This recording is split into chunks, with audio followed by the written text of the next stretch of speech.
Bonjour, mon nom est Manon Fortin. Alors, je suis heureuse d'être avec vous encore cet après-midi et j'avais le goût de vous parler particulièrement de guérison intérieure, c'est certain, mais aussi, tout d'abord, de ce territoire intérieur qui nous habite. Puis, j'avais une petite histoire qui va vous permettre de mieux comprendre comment ça se passe avec nos blessures d'enfants, puis comment ils occupent notre territoire intérieur. Prenons comme exemple la guerre 39-45. Donc, Paris avait été envahi, conquis par les nazis qui ont mis Paris sous occupation.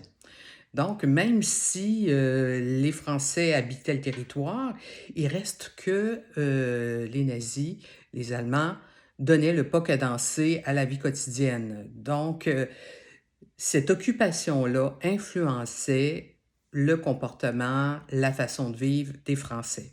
Au niveau des blessures intérieures, c'est un peu le même process, la même situation. C'est-à-dire que nos blessures intérieures, nos blessures d'enfants, plus particulièrement en ce qui me concerne, là, c'est de ça que je veux vous entretenir, nos blessures d'enfants se cachent au fond de nous et sont là en latence. Souvent, on n'en a pas conscience, viennent influencer notre quotidien et occupent notre territoire intérieur. Donc, la façon, je dirais, de reconnecter à soi, c'est d'être attentif à ces mouvements intérieurs, à ces situations de vie, à ces événements, aux gens qu'on rencontre qui viennent nous toucher ou nous interpeller ou nous mettre en déséquilibre.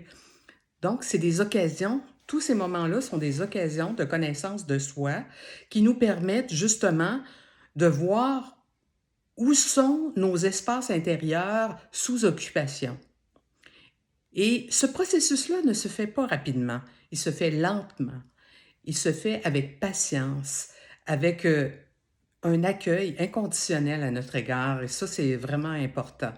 Donc, pour tout doucement, lever le voile sur ces blessures-là qui sont enfouies, cachées, souvent par nos mécanismes de protection qui prennent souvent des visages inédits qui sont durs à...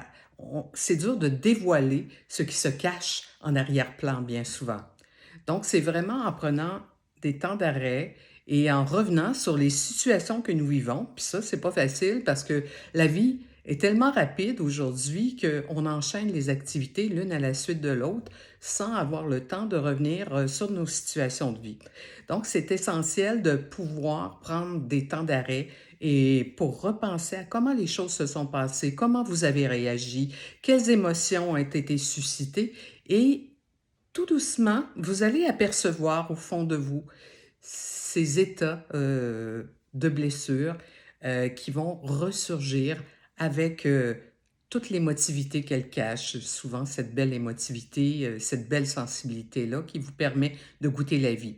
Donc, je vous invite à être attentif à ce territoire qui est occupé en vous. Quelle place prend-il? De quelle façon, quelle forme prend-il pour poursuivre votre processus de guérison intérieure? Donc, je vous invite à visiter mon site Internet pour plus d'informations à manonfortinauteur.com, puis à vous abonner, à me suivre sur ma page Facebook. Ça me fait toujours plaisir de voir des nouvelles personnes arriver. Donc, bon cheminement.